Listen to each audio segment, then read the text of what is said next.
Amara tossed and turned in her bed. Sleep offered no escape. Every time she closed her eyes, the nightmares returned. Cold sweat clung to her skin. Her heart pounded a frantic rhythm against her ribs. She longed for morning, for the safety of daylight. The dreams had started a few weeks ago. Vivid and terrifying, they'd left her shaken and afraid.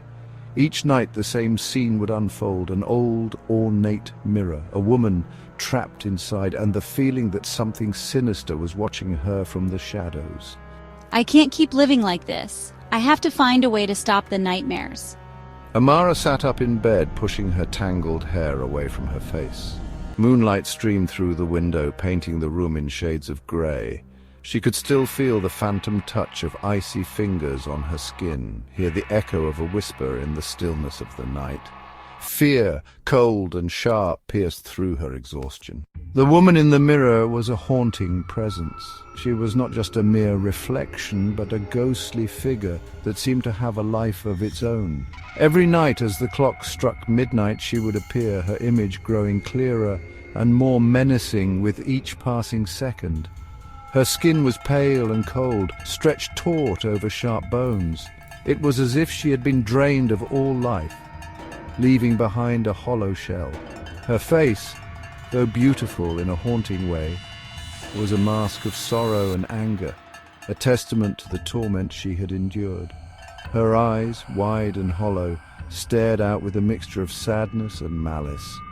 They were windows to a soul that had seen too much pain, too much suffering. It was as if she was trapped in an eternal nightmare, unable to escape the horrors that plagued her. She wore a long white gown, its edges frayed and stained with what looked like blood. The gown, once a symbol of purity and innocence, was now a grim reminder of the violence and tragedy that had befallen her. It clung to her like a shroud, a constant reminder of her suffering. Each night, the woman would reach out from the mirror, her fingers long and bony, tipped with sharp black nails. They would scrape against the glass, creating a sound that sent chills down Amara's spine. It was as if she was trying to break free, to escape the prison that held her captive. She would whisper Amara's name, her voice a dry rasp that sent shivers down Amara's spine. Amara. The sound was barely audible, but it was enough to fill Amara with a sense of dread. It was a call, a plea for help, but also a warning of the danger that lurked within the mirror. Amara. Amara knew the woman wanted something from her. It was a feeling she couldn't shake, a sense of urgency that gnawed at her every time she looked into the mirror. The woman's eyes seemed to plead with her, begging for something that Amara couldn't quite understand. She could feel it in the woman's desperate grasp, in the chilling intensity of her gaze. It was as if the woman was trying to communicate with her, to convey a message that was just out of reach. The connection between them was palpable, a bond forged in fear and desperation. But what could she possibly give to a being trapped within a mirror? The question plagued her, filling her with a sense of helplessness. She wanted to help, to ease the woman's suffering, but she didn't know how. The mirror was a barrier, a wall that separated them, and Amara felt powerless to break it. What could appease such a tormented soul? The woman's pain was evident, etched into every line of her face, every movement of her body. Amara could see the anguish in her eyes, the desperation in her voice, and it tore at her heart. She wanted to find a way to bring her peace, to free her from the torment that held her captive. The question haunted Amara even in her waking hours. It was a constant presence, a shadow that followed her wherever she went. She couldn't escape it, couldn't find a moment of peace.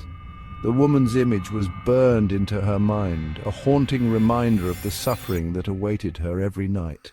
It clung to her like a shadow, feeding her growing anxiety and fear. Every creak of the floorboards, every whisper of the wind seemed to carry the woman's voice. Amara felt like she was being watched, like the woman was always there, lurking just out of sight, waiting for the right moment to reach out to her. She felt like a prisoner in her own mind, trapped in a cycle of terror with no escape. The woman's presence was a constant reminder of the darkness that lay just beneath the surface. a darkness that threatened to consume her. Amara knew she had to find a way to break free, to find a way to help the woman in the mirror. But she didn't know where to start. The fear and uncertainty were overwhelming, but she couldn't give up. She had to find a way to bring light to the darkness, to free both herself and the woman from the torment that held them captive. And days were a blur of exhaustion and apprehension. The lack of sleep was taking its toll. Amara's nights were filled with restless tossing and turning, her mind unable to find solace. Each morning she woke up feeling more drained than the day before, her energy sapped by the relentless cycle of fear and fatigue. Amara felt drained, her senses on high alert. Every reflection, every flicker of light sent a jolt of fear through her.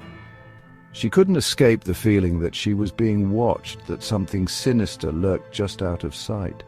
The woman in the mirror haunted her every waking moment, a constant reminder of the nightmares that plagued her sleep. She tried everything she could think of to stop the nightmares. She tried meditation, counting sheep, listening to calming music. She even experimented with different bedtime routines, hoping to find the perfect combination that would grant her a peaceful night's sleep.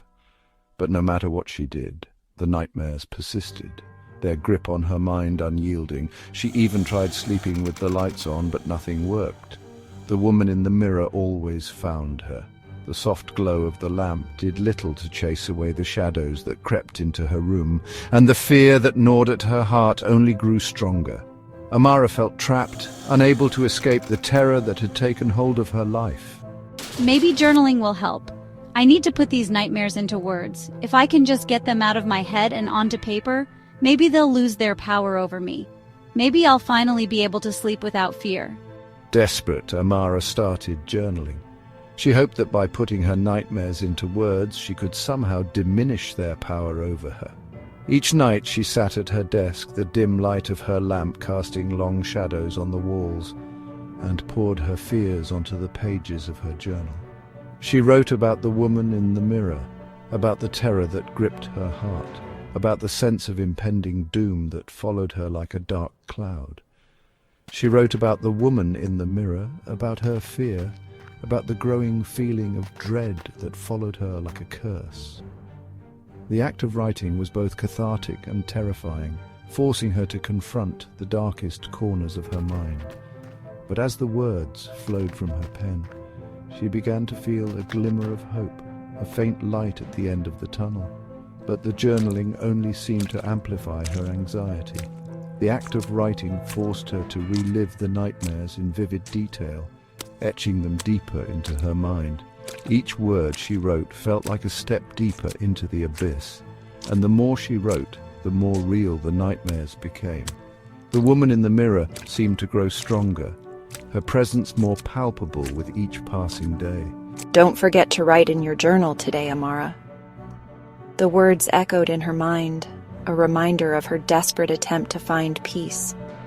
She knew she couldn't give up, that she had to keep fighting, even if it meant facing her fears head-on. The journey was far from over, but Amara was determined to find a way out of the darkness, to reclaim her life from the grip of the nightmares that haunted her. Amara lived in a small one-bedroom apartment crammed with furniture she had inherited from her grandmother. Each piece held a story, a fragment of the past that Amara cherished deeply. The apartment was a treasure trove of memories, filled with the scent of old wood and the soft glow of vintage lamps. The apartment was dark, with heavy curtains and old worn carpets. The thick drapes blocked out most of the sunlight, casting long shadows across the room. The carpets, once vibrant, were now threadbare and faded, adding to the somber atmosphere.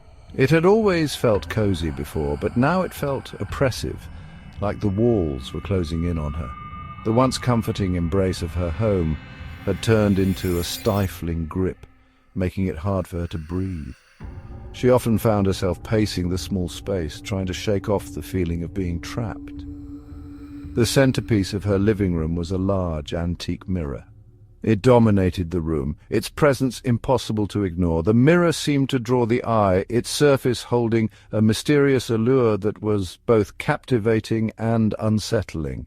It was ornately framed, the silver tarnished with age, the glass itself cloudy and warped in places. The intricate designs on the frame told tales of a bygone era, while the imperfections in the glass gave it an almost otherworldly quality. It was as if the mirror held secrets waiting to be uncovered. The mirror had belonged to her grandmother, who had warned Amara never to look into it at night. Her grandmother's voice echoed in her mind, a mix of sternness and concern. "The mirror holds more than just reflections," she had said, her eyes filled with a knowledge that Amara couldn't comprehend at the time. I always thought it was just an old wives' tale, a story meant to scare children, to keep them from staying up too late. But now, as the nights grew longer and the shadows deeper, I began to wonder if there was more to it. But now I'm not so sure. The line between reality and nightmare was blurring, and I could no longer dismiss my grandmother's warning so easily. Amara had always dismissed her grandmother's warning as an old wives' tale. She had laughed it off, thinking it was just another one of those superstitions that old people clung to. But now, with each passing day, the weight of her grandmother's words grew heavier. But now, with each passing nightmare, the mirror seemed to take on a sinister life of its own. The dreams were vivid, filled with dark corridors and shadowy figures. Each time she woke up, drenched in sweat, the mirror was there, its surface gleaming ominously in the dim light. She couldn't shake the feeling that it was watching her, reflecting more than just her physical image. It was as if the mirror had eyes, peering into her soul, uncovering her deepest fears and insecurities. The sensation was unnerving, leaving her feeling exposed and vulnerable. She had started covering the mirror with a sheet at night, a futile attempt to shield herself from its gaze. But it didn't help. The nightmares continued, more vivid and terrifying than ever. The sheet seemed to mock her, a flimsy barrier against the unknown. The nightmares continued, more vivid and terrifying than ever. Each night she would wake up, heart pounding, the echoes of her screams still ringing in her ears. The mirror stood silently in the corner, its presence a constant reminder of the darkness that lurked within. Desperate for answers, Amara began to research the mirror's history. She pored over old books and documents, trying to uncover its secrets. The more she learned, the more she realized that her grandmother's warning was not just a tale, but a dire caution rooted in truth. The mirror had a dark past, filled with stories of misfortune and tragedy. It had passed through many hands, each owner meeting a mysterious and untimely end. The revelations were shocking, and Amara felt a chill run down her spine as she pieced together the mirror's sinister history. Determined to break the curse, Amara decided to confront the mirror. She prepared herself for a ritual, gathering items that were said to ward off evil. As she stood before the mirror, she felt a surge of determination. She would not let the mirror control her any longer. The ritual was intense, the atmosphere thick with tension.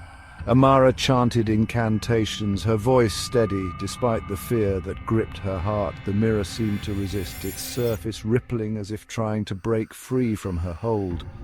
Finally, with a loud crack, the mirror shattered. Pieces of glass flew across the room, and Amara felt a weight lift off her shoulders. She had done it. She had broken the curse. The oppressive atmosphere of the apartment began to lift, and for the first time in months Amara felt a sense of peace. Sunlight streamed into the room, illuminating the space with a warm golden glow. Amara smiled, feeling a newfound sense of freedom. The shadows that had once haunted her were gone, replaced by a bright and hopeful future. The antique mirror was no more, and with it the darkness that had plagued her life.